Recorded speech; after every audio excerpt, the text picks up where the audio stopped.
Barakatah Yahweh, Barakatah Yahweh Shai, Ba'ashem Rakakodash Barakatah.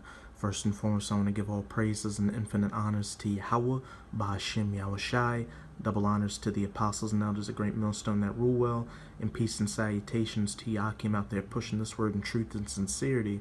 May you brothers endure until the end. This is the Brother Rai with another video, and I'm going to be using an article from ZeroHedge.com titled Thousands in Sweden have implanted microchips under their skin, so we should already know where this article's going. There we go, we got that beauty right there, that microchip, that mark of the beast. Even got it in your right hand in this picture. More than 3,000 people in Sweden have implanted tiny microchips beneath their skin to replace their credit card information, identification, keys, train tickets, among other everyday items, Agence France Presse announced Sunday. And real quick, it says it'll replace their credit card information, going to show that this chip's going to be used to buy and sell and not just for tracking.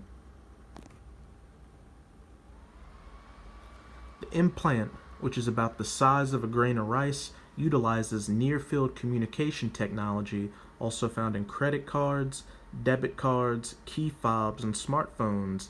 This technology is considered passive, which means the microchip stores data that can be read by other devices but cannot read data themselves. How the microchip works. They got a size comparison right here. Microchips are encased in a shell slightly larger than a grain of rice. The chip is inserted just under a person's skin, often in their hand, which brings me to my first precept, which you always got to bring out whenever you're doing a video dealing with the mark of the beast. Revelation chapter 13 verse 16, and he causeth all, and that he is the elites, such as the Rothschilds, who want to control every aspect of your life. They want to be as the Most High, both small and great, rich and poor, free and bond, so everybody from every walk of life, to receive a mark in their right hand or in their foreheads, that charagma, that scratch or a cut into your skin. And how did they get that in there? They have to cut or make that incision to put that chip in there. To receive a mark in their right hand or in their foreheads, verse 17, and that no man might buy or sell, save he that had the mark, or the name of the beast, or the number of his name. So when they make this chip mandatory, it's going to be hard out here. You won't be able to do anything unless you have that chip. But you brothers got to endure until the end, no matter how bad it may get. The rewards outweigh that little struggle you'll have to go through. The chip allows the person to pay for items, access their building, and their computers. This might resemble an Orwellian nightmare to many, but in Sweden, residents are flocking to get these implanted microchips by convenience over concerns of potential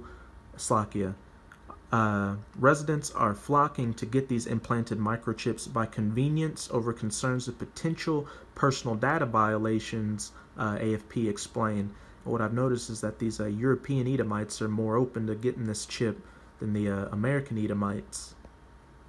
Governments in Europe quietly experimented with embedding the small chip in humans in 2015 in Sweden and several other countries in the region before the recent rollout. Swedes have gone on to be very effective in microchipping, with scant debate about issues surrounding its use, in a country keen on new technology where the sharing of personal information is held up as a sign of a transparent society. Ulrika Selsing is one of 3,000 Swedes with a microchip implanted in her hand, a process called biohacking, the 28-year-old told AFP. It was fun to try something new and to see what one could use it for to make life easier in the future. Slovakia. And that biohacking is just a step towards that transhumanist agenda that's trying to get pushed.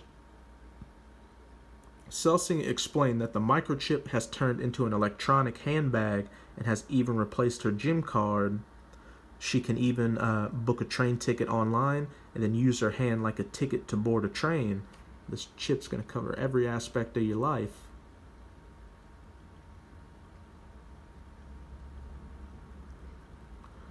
Swedish rail company is trialing letting passengers use biometric chips as tickets. While the tiny microchip can store personal data that can be extracted by other devices, they are considered passive, which means the chip cannot read data themselves.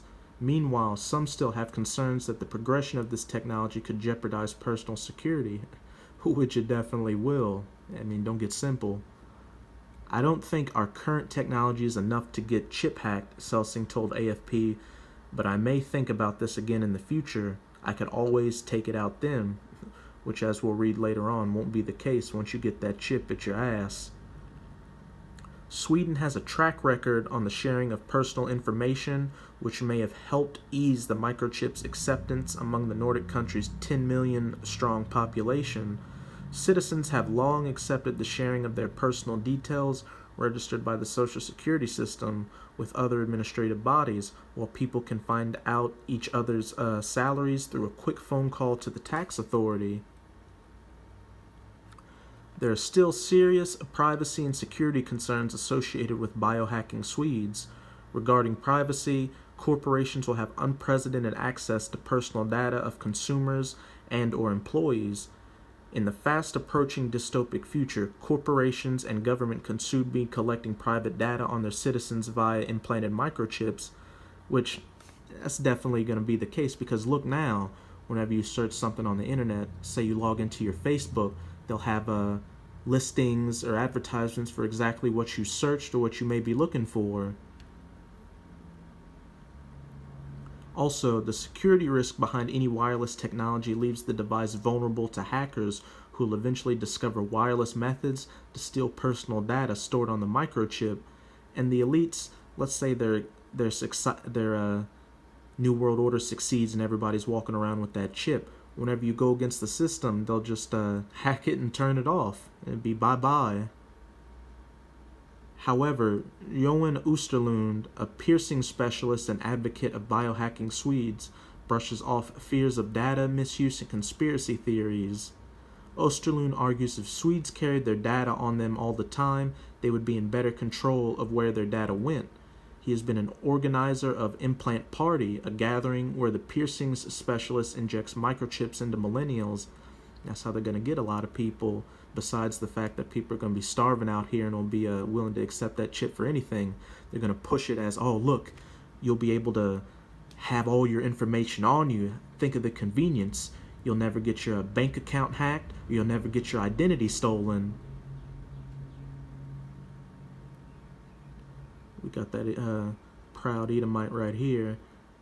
Johan Oosterlund, a piercing specialist and self-proclaimed champion of chip implantation, brushes off fears of data misuse and says if we carried all our personal data on us, we would have better control of their use. And I advocate for all you Edomites to get that chip as well as you two-thirds. What we got here? Picture the needle used to implant that microchip into one's body.